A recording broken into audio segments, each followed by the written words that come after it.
It has a phosphor display just like an oscilloscope, but as the sweep goes from low to high frequency, with a radio signal, you see a blip.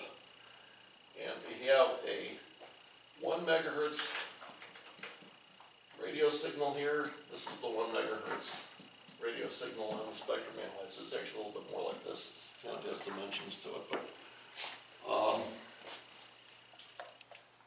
that's what happens with CW. That little blip, that spike will turn on and turn off. It'll be there and then it won't be there. When you have AM, because you are multiplying these guys together, you're going to have two signals here. One's going to be down here at 400 hertz, whatever the frequency is that you're working with. One's going to be here at a megahertz. And when you multiply them together, what do you think you're going to get? You're going to get 4 signals. You're going to get the 2 that you started with. You're going to get the sum. You're going to get the difference. This guy is the sum. This is 1,400,000 cycles. This is 1 million minus 400 cycles in frequency. Here's the 400 you start with. Here's the 1 million you start with. This is what an AM radio signal looks like on a spectrum analyzer. It has these 2 things on either side that are called side bands. Now that word, I think anybody who's had a little exposure to amateur radio will say, yeah, I've heard that one before, because there's a thing called single side band, which is a mode of transmitting radio signals. It's an alternative form to AM or CW. CW, I didn't mention it, but that's the Morse code. Technical description stands for continuous wave. And it's called continuous because even though you do switch it on, do switch it off, while it's on, it runs steady state for as long as the telegraph key is down. And the reason they called it continuous wave is because early in the history of radio, they didn't use a thing called an oscillator. They generated radio signals from a spark. And the spark is a transient, meaning it goes like that. And it actually can be made to run continuously if you have a high voltage transformer feeding it. But it produces hash. It doesn't produce what you call a clean kind of single frequency signal. So it's the oscillator called continuous wave that we use to describe Morse code, because that's what it's really switching on and off something that would otherwise be continuous if you leave the key down all the time.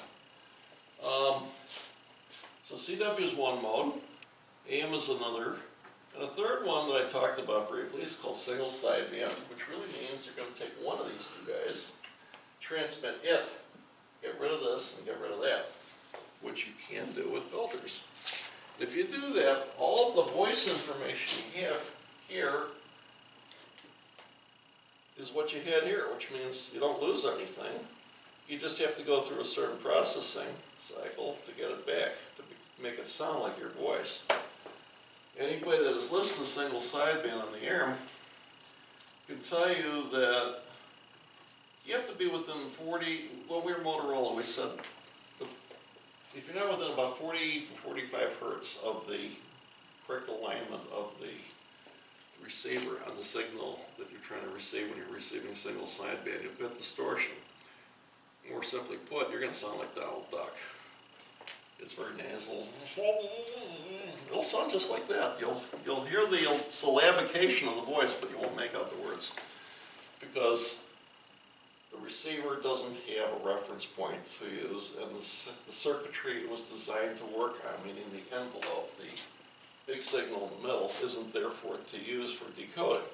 Before tonight's over, I'm going to show you how the AM receiver works. I'm going to show you how the single sideband receiver works and how you decode these things. And we'll even talk about another kind of modulation I think you've heard of called frequency modulation. On your other broadcast band receiver between 88 and 108 megahertz, you receive 4 broadcast signals. They're described as FM. They sound a little cleaner, they sound a little bit sharper and clearer. They're not as prone to hash and static. And there's good reasons for it. And you'll discover why tonight if you didn't already know. All right, that's the basics of modulation. Modulation is a complicated process that's applied with simple methods. There's a simple set of circuitry like I had before, which can basically let one signal switch on and off another signal and produce this result using this and this mixed together. The reason I say it's complicated is because if you actually do the mathematical analysis of it, it has a lot of terms in it that have to be computed to understand exactly how this process begets that. In other words, if you actually go and try to multiply sine A and sine B and you do it in a discrete way, it's going to take, it helps to have a computer to actually crank it out for you. Now, I guess before I start talking about how we actually produce this stuff, maybe I should throw in FM. Let's get that on the board. And be able to say we covered most of the ones that are popular. There are other modulation schemes besides those two. And I say two because when I talk about single sideband is a subset of AM. To produce single sideband, you generate AM first, you filter it, make it into, or you do another technique called phase shifting. But what you do is you produce an AM signal, eliminate the 2/3 of it that you don't want, the carrier and the unwanted sideband, and amplify the rest, and voila, you're there. FM's totally different because FM's going to say, we don't vary the amplitude, we vary something else, we vary the frequency. Well, how complicated can that be? Here is your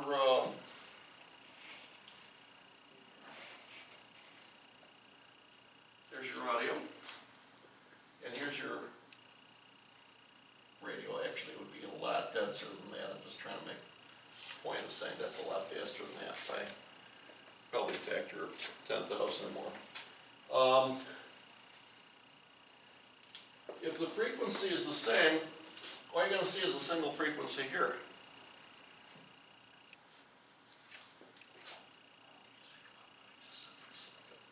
No, you're not going to see a single frequency. You're going to see a single frequency shift rate. Basically, the way to describe this is to say what's going to happen down here. If you mix, well, let me put them all in there. Otherwise, it's going to make no sense at all. Okay, there's the audio.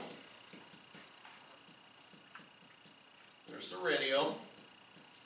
Frequencies, that is, audio freak, radio freak. And the FM result from it is going to be, I'm just kind of stretch things out a little bit to make a point. It's going to go,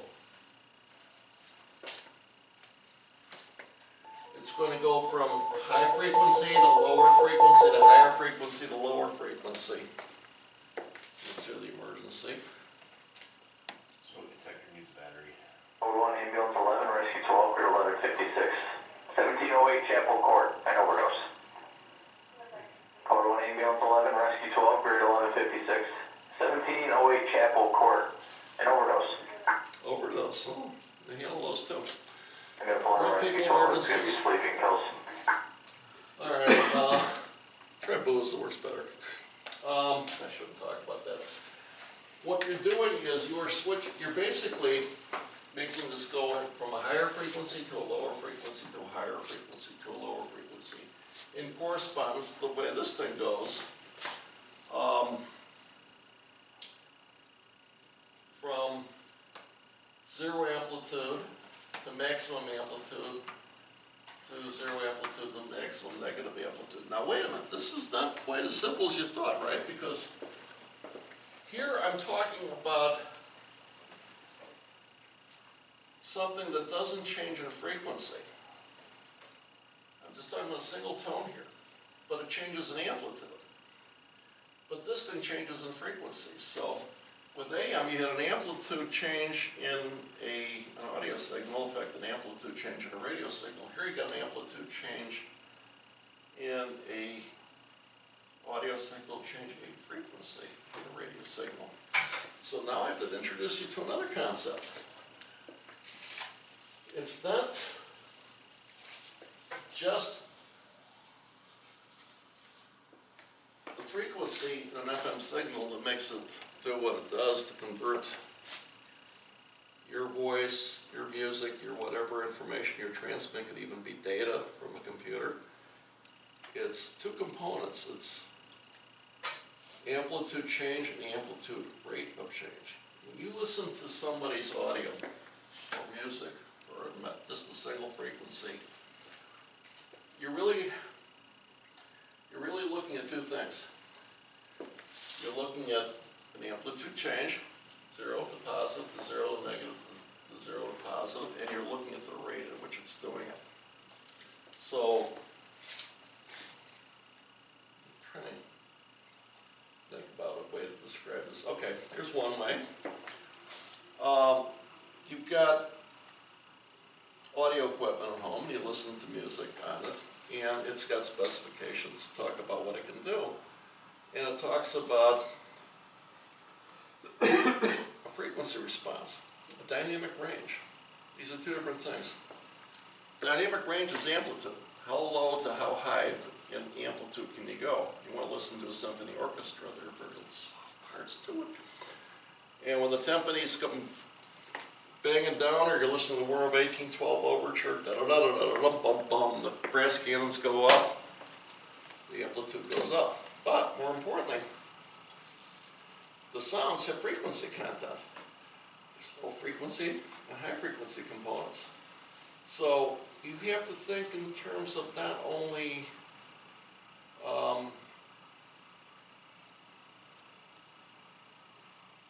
not only how much this thing has to change in frequency, but at the rate at which it has to do that. So, in an FM radio signal,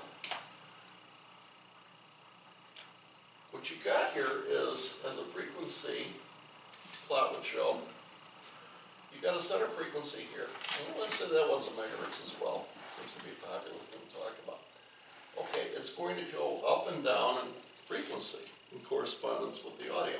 The audio is really, if I do a side view of it, these are the amplitudes of the audio that determine the shifts in the frequency. What changes when the frequency of the audio is different is the rate at which it goes back and forth like this. So it's got a thing here called deviation.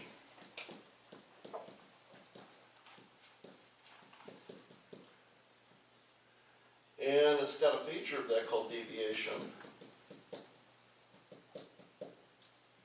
rate. How fast does it shift, as well as how much it shifts. How much it shifts is the volume. It's the amplitude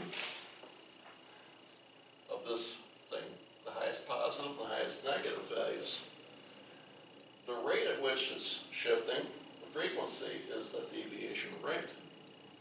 So when you're listening to your FM radio, you're getting two effects. One is the volume and the frequency. And the volume is going to be a function of how much that signal shifts above and below the center frequency. And the frequency is going to be how fast it does it. So here was the problem when FM radio came about. FM radio is credited to a very important man that is, I think, pretty universally credited for being the father of modern radio. His name was Edward Howard Armstrong. Armstrong is really the person that created the electronic oscillator. He's the first person who was able to take the vacuum tube that Lita Forrest is given credit for. Some people argue whether he really built it or not, but DeForest got the credit, he got the patent, he got the money, he got everything. But a guy named Armstrong was able to say, okay, this thing called the Audion tube, which has parts in it that allow you to amplify radio signals. If you take the output and feed it back to the input and put some circuitry in between to do what we call phase shifting, you can actually produce an oscillator. That was his invention. Then he went further with that and he found two circuit designs for receivers, one they called the regenerative, where you take some of the output and do the same thing with the oscillator, but not as much feedback, to make it more sensitive. And then an advanced form of that, where it's almost ready to oscillate, called the super regenerative. Those were his great inventions, but his greatest of all was to say, we're the AM radio, FM has superior qualities to it. The mathematicians in the university said, yeah, we've studied the subject, it's not going to work. Why won't it work? Well, with AM, you've got a known bandwidth here. There's your carrier, there's your upper sideband, there's your lower sideband. That is how wide the signal is. It's that wide and no wider. With FM, you start shifting back and forth like that. The mathematician said, okay, we found the formula in mathematics that defines it. It's called the Bessel functions of the first kind. If you ever see a big gam with a little zero on the corner and a lot of numbers following it, that's what it looks like in mathematics, but it's got sidebands infinitely in both directions. You can't use it, it'll interfere with everybody. Armstrong studied in the lab, he built a circuit that would produce a frequency modulated signal, and he said, there are, as the mathematicians correctly pointed out, infinite sidebands, but they are so attenuated, so insignificant, beyond a certain range. The range at which they are significant is going to be twice the deviation rate. I used 2 delta, and twice the FDT, I'll call it, the rate of frequency change per unit time. Twice the deviation and twice the deviation rate. That's the significant sidebands. You can basically look at the scope and judge the results for yourself. That's all you really have to care about. Well, is that really the way we use them? Oh yeah, take a look at the radio band. It starts at 88, ends at 108.